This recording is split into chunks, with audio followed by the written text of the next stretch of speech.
Christopher. Thanks for joining me today. I'm excited to have a conversation and learn a little bit more about you because what I know about you is what you've created, Bottleshare. I don't know a lot about you before Bottleshare, and I'm so excited to dive into your story today. But let's start with Bottleshare for a second. So, for everyone who's not familiar with you and Bottleshare, can you just simply say what Bottleshare is? And we'll go into how Bottleshare formed a little bit later on.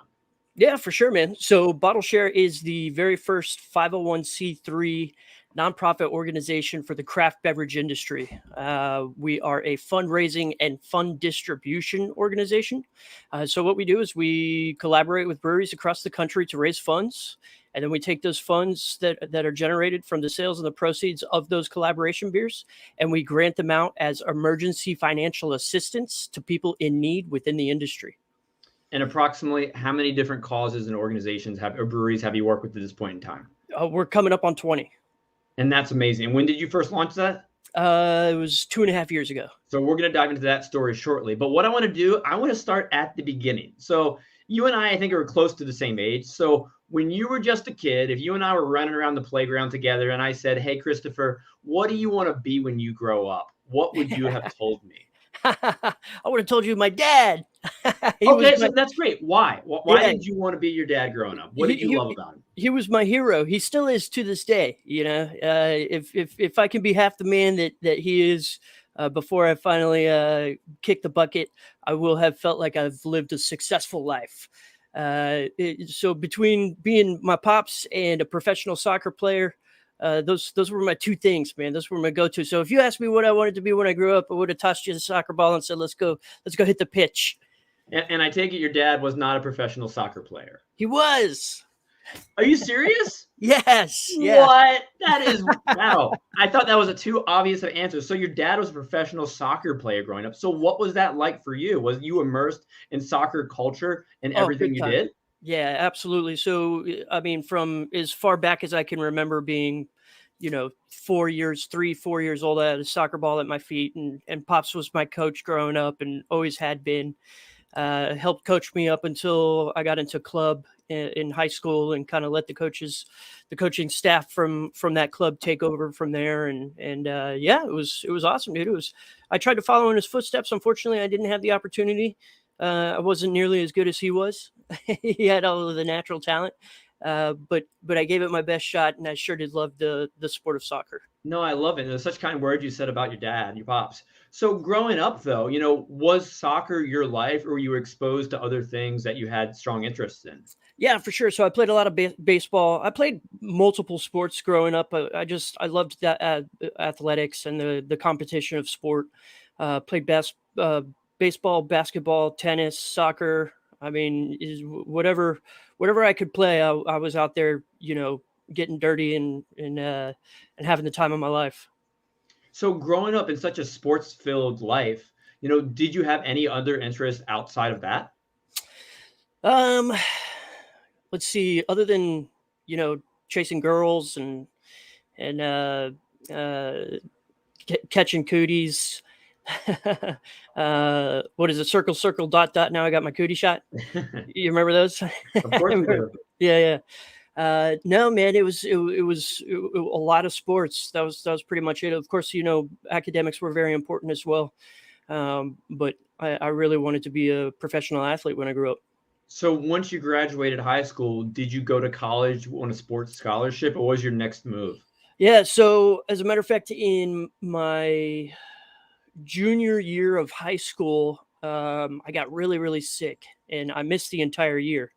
And I actually had to wind up making it up over that following summer. So that meant I missed an entire year of soccer. And then through, focusing so much on schooling so that I wasn't left behind another year during that summer, I missed the summer league as well. So by the time I got back into the game, a lot of the players had kind of advanced past where I had gone, stifled there for about a year and a half. So I continued to play, club and in high school ball, but unfortunately I missed the boat on any scholarships. And it's always extremely hard being a teenager and being separated from your current circle of friends for whatever reason. How did you cope with that? You know, I Man, it mean, was soccer was your life, sports were your life, and to not be able to have that as a center of your world for a year, what was that like?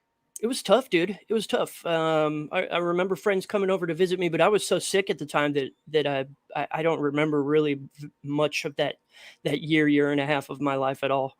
So it was nice getting back into school once I got better. But yeah, it's not really something that I look back on and say, man, that was a really tough time. Just because it was so tough, I don't remember it. And as a high schooler, we don't look at these experiences. I mean, it's a while ago for both of us. We don't look at it and say, wow, it changed my philosophy on life. But Yeah. looking back on it now, did you realize at that point in time I might need to have a backup plan if I can't be a pro sports star? Or did it kind of have you think about where you're going next? Absolutely. So after high school, it was probably 2 or 3 feeble attempts at university. Didn't take it seriously, kind of partied too much, didn't make the right decisions. And then finally, I'd say, let's see, 2011. Well, no, 2009 is when I buckled down.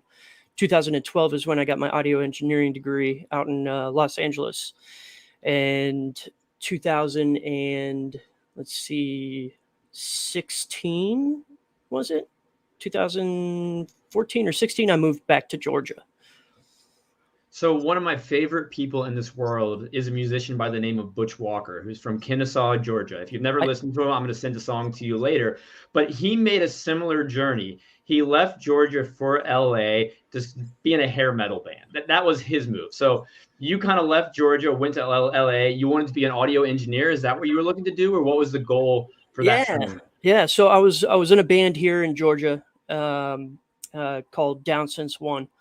We started doing pretty well. We were gigging pretty heavily, and if we weren't practicing, we were playing, somewhere.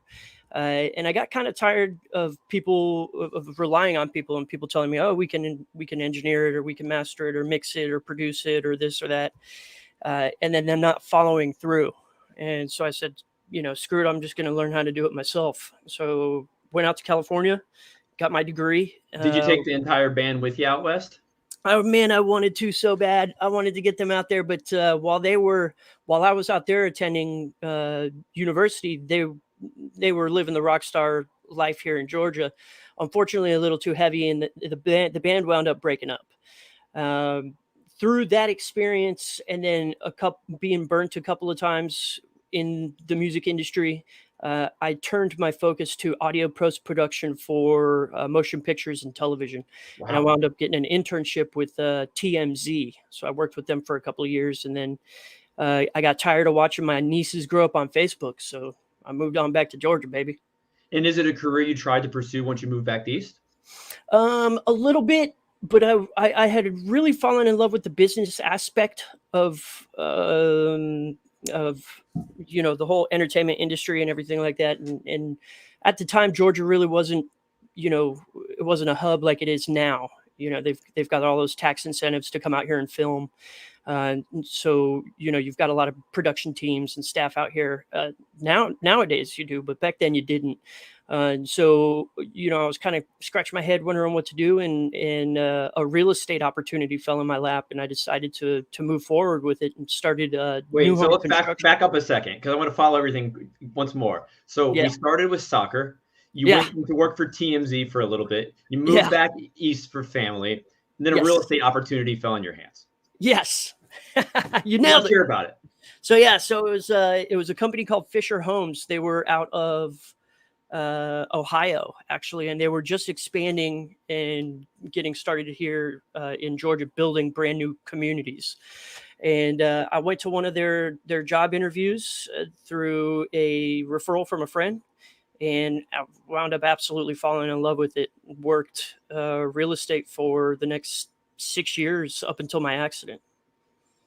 I didn't realize you had a career in real estate. I mean, it makes sense though, because you just love engaging with people on that one-on-one level. And for better or worse, that's kind of what a real estate agent does, except, they're looking for that nice little sell at the end of the day. Ain't that the truth? That closing, man, you're always waiting for that closing. So, wow, I had no idea. You've done quite a bit in your life now, Yes. but then at some point in time, you obviously got into craft beer. When Yes. did that come into your life? And, when did that journey begin? Was there a certain moment you can trace where you tried your first, whatever it may be, that had you hooked? We hear that story so often. Did you start as a home brewer? What was your first experience like in the craft beer world? So great question. There's a brewery. I'm sure you're familiar with it, Sweetwater. Mhm. Sweetwater Brewing here in Atlanta. I was actually we were playing a show. I was in the band, and we were playing a show at Sweetwater And Brewing Company. Christopher, we have to ask, what did you do in the band? I was a percussionist, man. I played hand drums. Yeah, it's my favorite instrument in the world. I absolutely love it. It was like a rock, reggae, funk, and hip hop band. So it Is was there just a big anywhere party. we can find songs from your band anywhere? God, We I can hear hope that. not. Oh man, I was really hoping to find a link. I looked up in the background. I couldn't really find anything too quick, but I'm gonna keep diving after this. Yeah, fingers crossed you don't come across anything too embarrassing.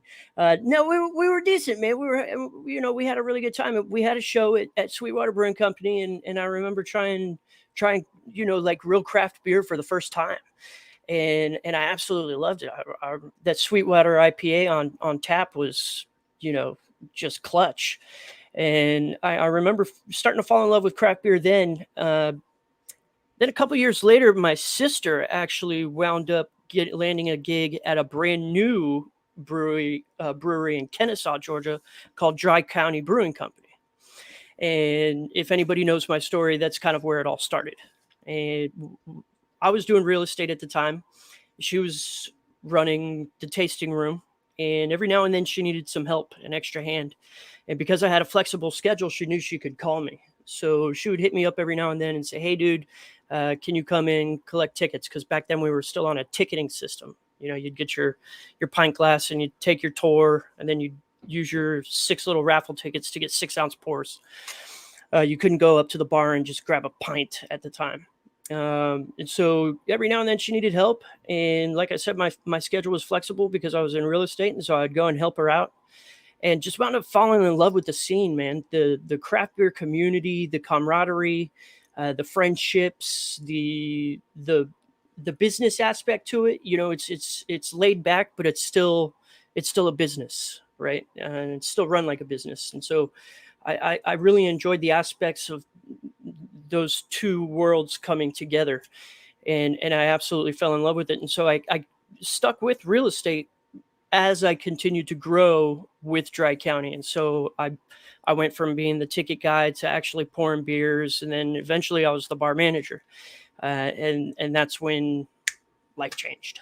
So before we talk about that, did you at any point combine your real estate career with the tap room, for example, like bringing in your clients to like seal the deal there? Did you find Yeah, yourself for just sure. gravitating more to things at the brewery before you made the decision that's what you wanted to do on a greater scale? Absolutely. So I would have like meet and greets, or events at the brewery. I would host it there. We would continuing education, teaching other agents how to do things. New home buyers, what the process is, teaching new home buyers how to step them through and walk them through the process. And I would host it there at the brewery. And it was always just so laid back. It was never like nobody ever felt like they were being sold or pushed to do anything. Hey, we're sitting back, we're kicking back, we're having a beer, we're having good conversation, and that's that. So it was just a really good time, and really creates just a great environment for everybody to relax and get to know one another. I love how passionate you are about building these relationships and passionate about education, whether it's educating people about real estate or educating people about beers. Your personality is just so infectious. Thanks, man. I appreciate that, dude. Hey, And, hey, that's a I love two-way it. street, brother. I can't wait to have a beer with you again in person, Christopher. It's going to be a good time. Heck But, yeah. life hasn't always been easy. You were dealt another tragic accident that literally changed your life. And, I want to focus on the positive from this, but tell everybody, what happened to you in 2018. Yeah. So one night after closing up the brewery, it was a weekend night, so we closed it at 12, out of there by about 1. I was so hungry. There was only one restaurant that was still open. Uh, so I placed an order for some wings. I swung through, I picked it up, and I was heading home, and I got off of the highway onto the off ramp, and I was sitting at a light, at a red light. And next thing I know, it felt like I had been thrown out of a washing machine or a dryer, like I had been tumbled. I didn't know up from down, left from right. Had no idea what happened initially until I looked back and I saw a full-size Chevy Silverado trying to park in my back seat. It was devastating. It was the weirdest sensation in the world at the time. And I remember bits and pieces of it. I don't remember the whole thing as if it was like a film, but I remember pictures. You know what I'm saying? Just small snippets here and there. I remember refusing to go to the hospital. I wound up going home that night. But yeah, I was rear-ended by a drunk driver that was traveling at about 65 miles an hour. He passed out at the wheel on the highway, came flying off the off-ramp, and wound up hitting me. Wow, I'm sorry that happened, but it's amazing what you've created since then. It would have been so easy following that accident, hit by a drunk driver, to take out all your anger, against drunk drivers and kind of form a campaign, whether it's to prevent that in the future, or just, I don't know, just drunk driving is obviously a terrible thing, but Yeah. you didn't choose to frame it that way. No. You wanted to help people. Now, Yes. why did you make that decision instead of, going on about drunk driving being terrible? You wanted to make other people's lives better. I would love to hear how you came to that decision. So that's a really good question. I think what it really boils down to is a positive versus a negative mindset. I could have been angry. I could have held on to anger. I could have, lashed out and been, pissed off at the world for the rest of my life. But that's not the life I want to live. I remember laying in bed one time and through the recovery I had gone through, my brain was so messed up, trying to reestablish the superhighways, the neuro pathways, and everything like that. I experienced atrophy in a couple regions of my brain, so there's some dead spots in my brain. So when I took the hit, the concussion is when your brain swells. Well, when the swelling came back down, a couple regions of my brain went down further than it was before the accident. So the easiest way to describe it is that my brain weighs a little bit less now than it did before the accident. I experienced atrophy. Now I've got white matter lesions on the brain, on the frontal lobe. I was having hallucinations. I was having like delusions and just all sorts of wild and crazy experiences. I was suffering severe depression. I didn't know who I was. Sometimes I would lose complete self-awareness. Sometimes I wouldn't recognize my family. Other times I wouldn't know where I was or why I was there or how long I had been there. It was just a complete disassociation from my body almost. It was a very strange time. And I remember I was laying in bed, and through the recovery, I would cry a lot. And it was just nothing that I could do about it. It was just a part of the process. I learned later on from my neurologist that it's a byproduct. It's a symptom of a brain injury. And so I remember I was just laying there crying my eyes out. And I came to a point where I said, man, I can't keep doing this. Either I can lay in bed and die before I'm actually dead and just wither away the rest of my life. Or I can decide to stand up, stand for something, live a second life while still in my first, and design it any way that I want to. And that's the path that I chose, and that's the path I'm still on. And at that moment, did you know what that path was going to be? Did you know that would lead to Bottleshare, or are there certain areas that you thought you might want to dedicate yourself to? Certainly. So no, I had absolutely no idea that it was going to lead to Bottleshare. I knew that I wanted to do something. And that something wound up being the Lift initiative video that I wound up doing with Trace Sinclair over at Dry County. And so that's when Lyft had partnered up, the rideshare service. Sure. They'd had partnered up with the Georgia Craft Brewers Guild to offer discounted rides for people traveling home from, whichever respective brewery they were visiting. And so in order to raise some awareness for that Lift initiative, we did a video. That video exploded. And we got a lot of attention because of it, and a lot of people, because they saw, the old Chris, that's all they knew. And then all of a sudden they saw this guy that was tremoring, that couldn't speak, that was, rocking back and forth. And they said, what else can we do for you? What can we do for you? And I had a buddy, his name is Jeffrey Gaines, really good friend of mine. He reached out and said, hey man, we want to do a fundraiser for you. And I said, well, why don't we do the fundraiser, but we'll collect that money and give it to somebody else. And Trey Sinclair had actually thought of Bottleshare prior to passing the idea along to me. And that's how Bottleshare was born. Wow. So, I mean, I love what Bottleshare stands for, but running an organization with the goals that you have, I can't even imagine how much work it is. I know when I first started one of my companies, you have this grand idea and it's great to talk about, but when you actually put it on paper and want to put it in action, that's a whole nother part of the process. Like, walk me through that. You got this idea for Bottleshare that Trey passed to you. Mm-hmm. Then what? Did you have this plan written down of like, okay, I need to do these 5 steps to get it out to the world? Or where did you begin, Christopher? Man, I began by downloading some legal paperwork and filing for a S corp, and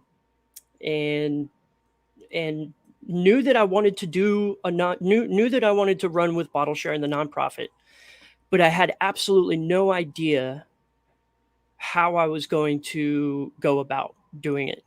And there's this quote by Richard Branson that's one of my favorite ever. He says, "Screw it, just do it, and you're going to learn along the way." Right. And that's what we've been doing. And I'm still learning to this very day. People ask me that question all the time. How do you do it? How have you created, Bottleshare as we know it today? And I say, I don't know. I still don't know what I'm doing, but I'm learning along the way. So you're making great differences in the craft beer world. It's just super inspiring what you're doing. But what was the first mission you got behind with Bottleshare? So there was a fundraiser for a young family. I think, if I remember correctly, they both worked at the same brewery, and they'd just had a little girl. Her name was Hattie, and she was only 6 months old, and she was diagnosed with pediatric cancer. So there was this big fundraiser called Hops for Hattie. And I really wanted to get involved, and I wanted that to be Bottleshare's very first fundraising effort. Did you know them personally, or did you discover them from the internet? Yeah, I just heard that they were in need, and that the brewery was putting something together for them. And I knew that that was going to be step one for me. I knew at that moment that experience was going to teach me so much. I had actually, we did the event, and Bottleshare we had no funds. We had nothing. We had no money. I didn't start with any seed money. I've never gotten a grant, nothing along those lines. It's all been 100%, grassroots, guerrilla marketing and fundraising. So when the event took place, Bottleshare didn't have any money. I didn't have any money. I hadn't been working for a year. I was still going through my recovery at the time. So I shook hands with them, and I promised them $2,500. And I said, I don't know when I'm going to get it to you, but I'm going to bust my ass until I do. Pardon my language. I'm going to bust my butt until we get there. And I stuck to it. It took me a while. I would call them every single week, just to check in, let them know how I was doing, check in on the baby, check in on them. Until finally one day I said, "Hey man, I can do this. We've raised enough funds to where I can finally grant you this $2,500." And it was just the greatest darn feeling in the world, man. So how did you raise that money for the cause? Yeah, so we collaborated on a beer with Dry County Brewing Company, where I was working, and another restaurant called Hop City and Barley Garden, which are owned by the same business, Hop City and Barley Garden. It's two different entities, but under the same umbrella. And that's where Jeffrey Gaines was working at the time. And that's when he was like, "Hey, let's do something. Let's raise some funds." so that we can give you money. And at that point in time is when I said, no, I want to do it for somebody else. And then Hops for Hattie happened. Then we wound up brewing the beer. We had a big event. I remember that was my first speech about Bottleshare and the introduction of Bottleshare. I was so nervous. I still, was tremoring really, really hard, still having trouble with my words. And what should have been a 2-minute speech wound up taking about 30. But I made my way through it, man. I stumbled through it, but I got through it. And through the sales of that beer is how I was able to grant them the money. And that's when it all clicked. And I thought, okay, so there's one avenue right there. I'm going to stick to this avenue until I come up with other creative ideas to create additional streams of revenue for Bottleshare. But the first thing I'm going to focus on is collaborations within the community where the money goes back to the people. And is that the prime way that Bottleshare raises money? It is. Up until this point, yes. Now we're, fingers crossed, we're going to start an ad campaign here pretty soon with our branding agency. Big shout out to them, by the way, Vigor Branding in Atlanta, Georgia. They're just absolutely amazing. They work with restaurants, bars, breweries, all that stuff.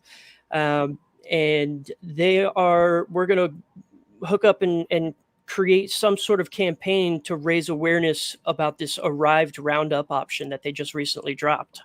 Which is amazing. So give a big shout out to Arrived for that one. Christopher, go ahead and explain what that is, because I love it as well. Yeah, huge shout out to Arrived. I remember calling Alex for the first time about 2 years ago asking about that.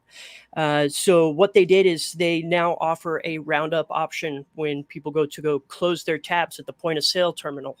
And the brewery that Arrived is in, I think there are up to like 1,200 breweries now nationwide.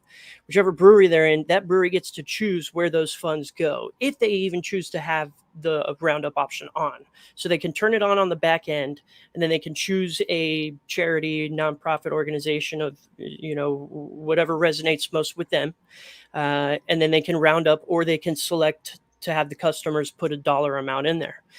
And so my goal for this is to get 100 breweries on board per month for all of 2022, which equates to 1,200. So approximately how many breweries do we have right now in your account? 5. And if someone is looking to sign up for that and get involved more with Roundup, I would assume they need to be working with Arrive, when we're doing great things for craft beer POS. But, Yes.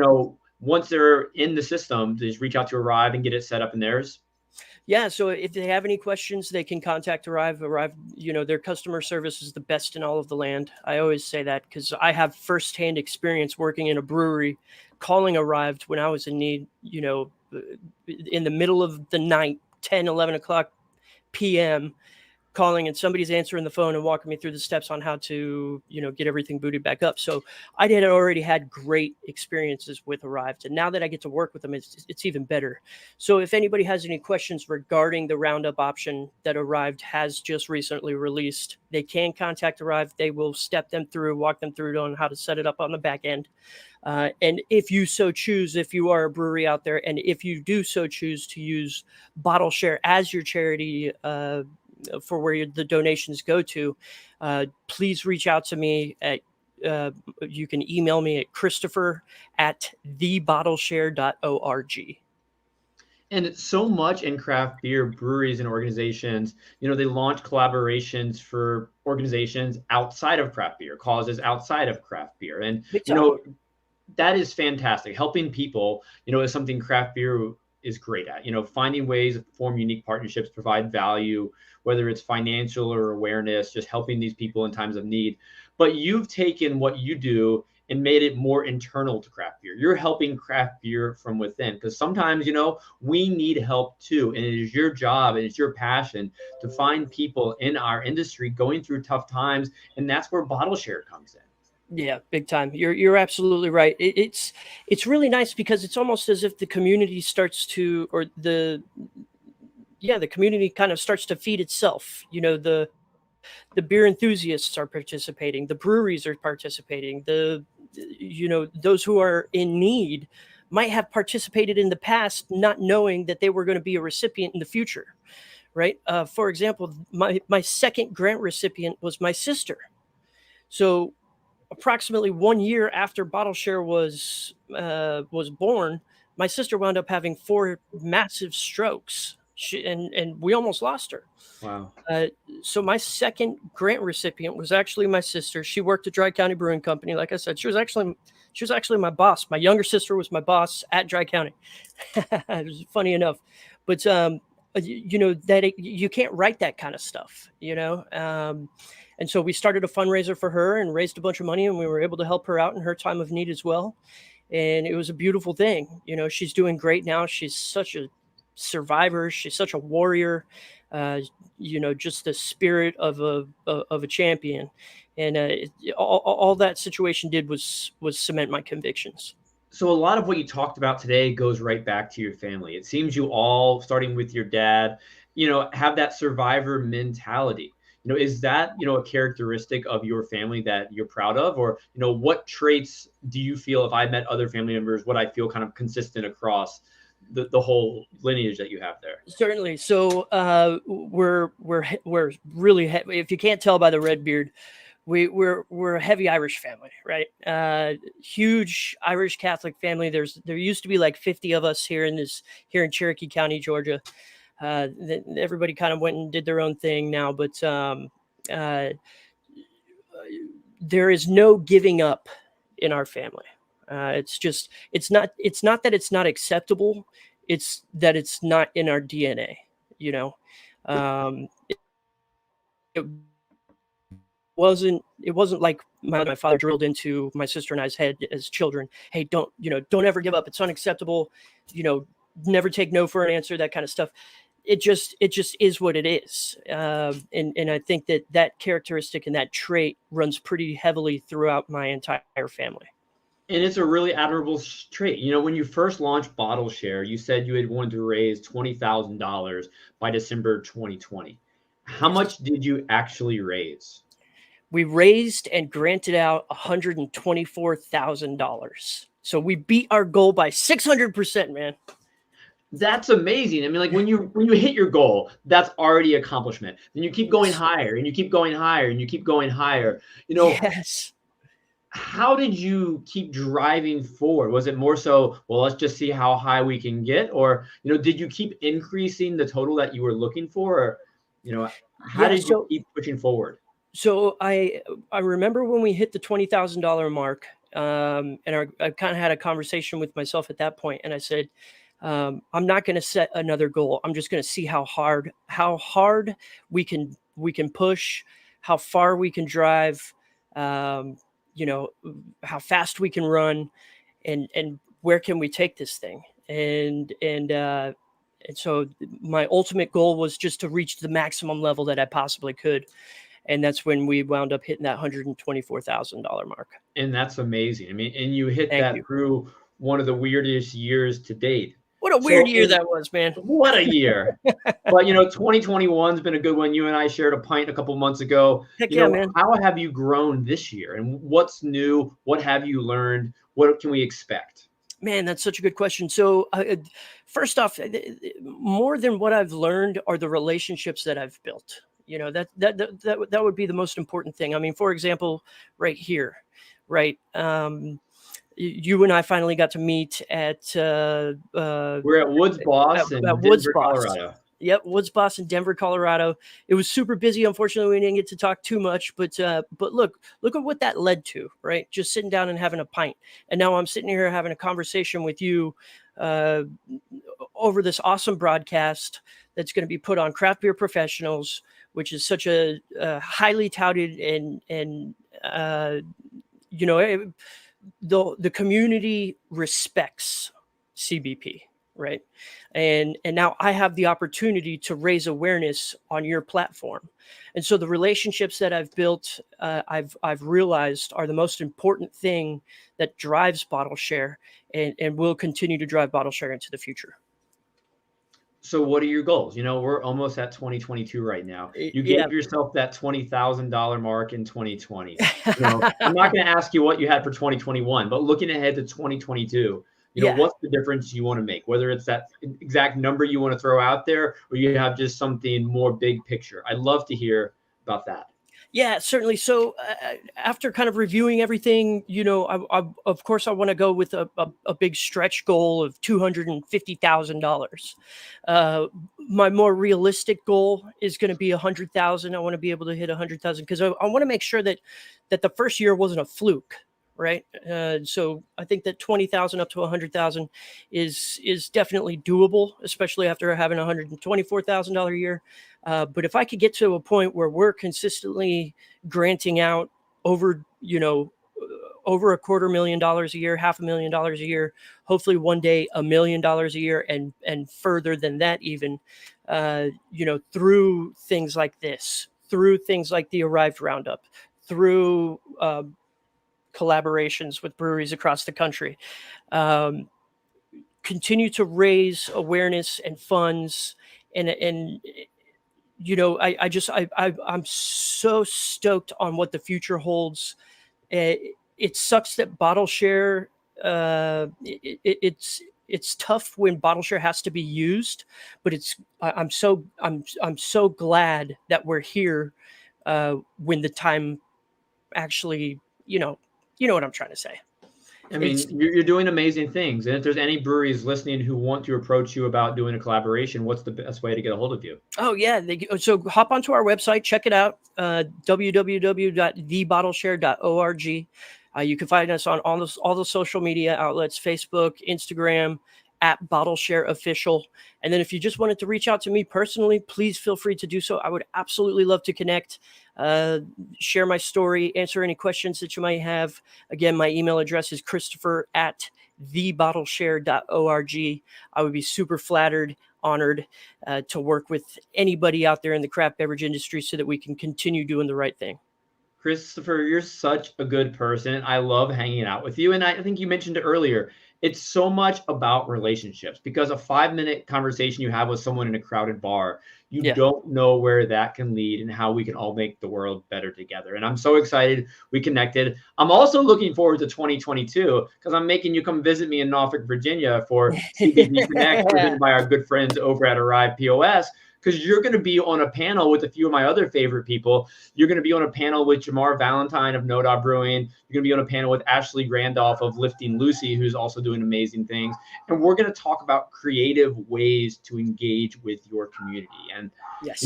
why are you excited for that in-person experience? And, it's obvious how passionate you are about engaging with the community.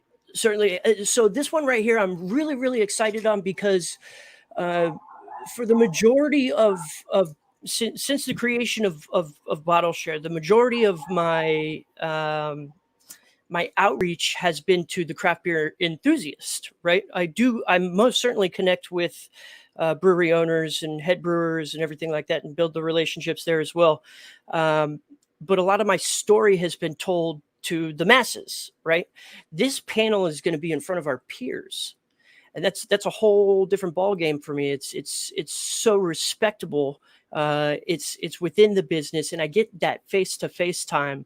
And I get to be judged by my peers, which I'm really excited about. Well, you're setting examples of fantastic ways to engage with the community to make a positive difference. And, if we want to grow this industry, we just simply have to be good people. And that's right. I can't wait to watch you continue to succeed with Bottleshare and to support you and just watch you make a difference. Now, is there anything else you'd like to add for everybody listening? Well, dude, I want to add this. Thank you. You know what I'm saying? I appreciate you, Christopher. I couldn't be more happy or flattered or honored to be on this with you. And like we were talking about earlier, a 5-minute conversation led to this. You got to show up to blow up. It led to this. Who knows what this is going to lead to? Who knows what that's going to lead to? So I just want to say thank you so very much from the bottom of my heart, my friend. I really appreciate you having me on the show. Conversations like this are the best part of my day. One last question. I know you told me you couldn't find it anywhere, but there's really nowhere we can find recordings from your band. Nowhere. The funny thing is, if it was up to me, all of our old videos would still be online. You used to be able to find us on YouTube, but the guitarist from back in the day, took them all down. I was like, what are you doing, man? Yeah, that's history, bro. That's good stuff. Well, for everyone, you won't be able to support Christopher's music career, but definitely support him in Bottleshare. Christopher, Yes. Can't wait to see you in the new year. It's been always a fun time hanging out, looking for pints 3 nights in a row together at CBP Connects in February. So Yes, I'll see you then. Enjoy the rest awesome. of the day. Keep up the amazing work. Cheers, my friend. Thank you so much, brother. Cheers. Bye.